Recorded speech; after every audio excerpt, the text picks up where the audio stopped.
जय जगन्नाथ। नमस्कार दर्शक बंधु, आज एक नूतन अध्याय को आपण मानक स्वागत करूँ। आज आम जाना कार्तिक पूर्णिमा ठारू बदलवाक जाऊँगी यह तीनोटी राशि भाग्य।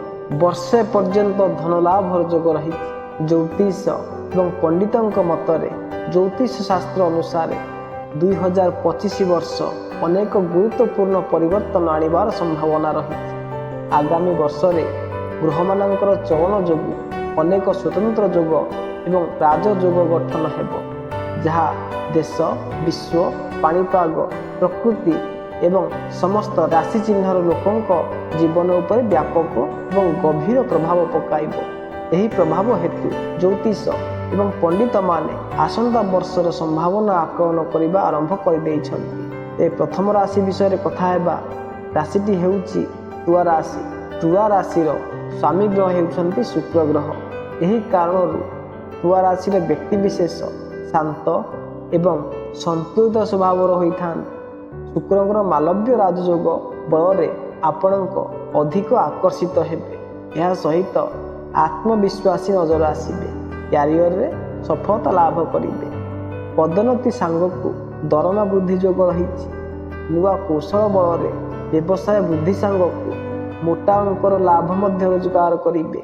व्यवसायी नुआ ग्राहक मध्य मिलिबे। आकस्मिक धन प्राप्तिर योग रही। छात्र छात्री मानक परीक्षा रे सफलता मिलिबो। सरकारी चाकरिया मानकर समाज रे मान प्रतिष्ठा मध्य मिलिबो।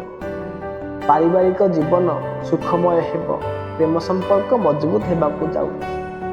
स्वास्थ्य उत्तम रहिबो। शरीर फूर्ति मध्य रहिबो।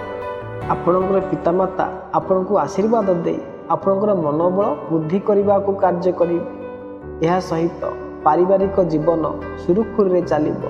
यह संभव जे आपणक क्षेत्र में जेकोसी कार्य समाप्त करिबारे असुविधार सम्मुखीन होई पारंती, किंतु आपणकर वरिष्ठ देवदूत परि आचरण करी आपणकर प्रत्येक समस्या मुक्ति देबे। एथिपाई आरंभ रे निजर समस्त समस्या विषय रे सेमानंकु जणाई सहयोग करबाकू पड़िबो।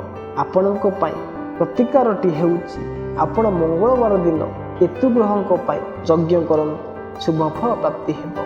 एथिला प्रथम राशि तुला राशि व्यक्ति विषय रे। द्वितीय राशिटी हेउची वृष राशि। वृष राशि लोक माने स्थिर एवं धैर्यवान अटंती। यही राशिर चिन्ह मध्य शुक्रदेव। यही जोग जोगु आपण अधिक संतुष्ट एवं खुशी रहिबे। चाकरी टंका रोजगार पाई प्रयास उपरे एक सकारात्मक प्रभाव पड़िबो।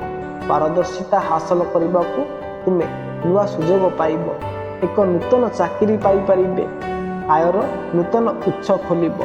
व्यवसाय रे वृद्धि घटिबो। आर्थिक परिस्थिति दृढ़ हेबो। आपण संपत्ति उत्तराधिकारी करि परिबे। लटेरी किंवा अन्यान्य उत्सरू आर्थिक लाभ होई पारे। परिवार एवं प्रेम जीवन उपरे सकारात्मक प्रभाव पड़िबो। जीवन साथी सहित संपर्क आंतरिक हेबो। आपण एकत्र भ्रमण करिबार सुजोग पाइबे। स्वास्थ्य भल हेबो। मानसिक चाप ह्रास पाइबो। आपणक पई प्रतिकारटी हेउची आपण प्रत्येक दिन विष्णु सहस्र नाम पाठ करंतु शुभ फल प्राप्ति हेबो। एथिला द्वितीय राशि वृष राशि व्यक्ति विषय रे।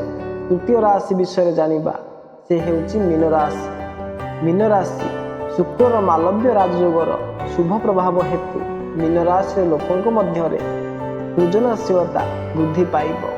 आपण अधिक आत्मविश्वासी हेबे। मन मुताबक चाकरी पाइबार संभावना अछि। आपण कर्मक्षेत्र में सम्मान पाइबे। उभय चाकरी एवं व्यवसाय रे सृजनशीलता प्रयास विपुल आर्थिक लाभ आनिब। व्यवसाय सहभागिता लाभदायक हेब। अप्रत्याशित आर्थिक लाभ होई पारे। विनियोग भल रिटर्न देव। छात्रों क्यारियर उपर एक सकारात्मक प्रभाव पड़ी पारे। आपण अध्ययन रे ध्यान देबे एवं भल फलाफल पाइबे। सृजनशील क्षेत्र में क्यारियर करने को भल सुजोग मिलिबो। शीघ्र चाकरी पाइबा को आशा करुछन। नूतन संपर्क गठन हेबार संभावना अछि। पुराना रोग भल हेबा परे आपणकर मन खुशी रहिबो। आपणक पई प्रतिकार हेउछि आपण प्रत्येक दिन ललित सहस्र नाम पाठ करंतु शुभ फल प्राप्ति हेबो। एथिला ଏହି ତିନୋଟି ରାଶିର ରାଶିଫଳ ବିଷୟରେ। ତେବେ ପୁଣି ଦେଖା ହେବ ଏକ ନୂତନ ଅଧ୍ୟାୟରେ। ସେ ପର୍ଯ୍ୟନ୍ତ ରହୁଛି।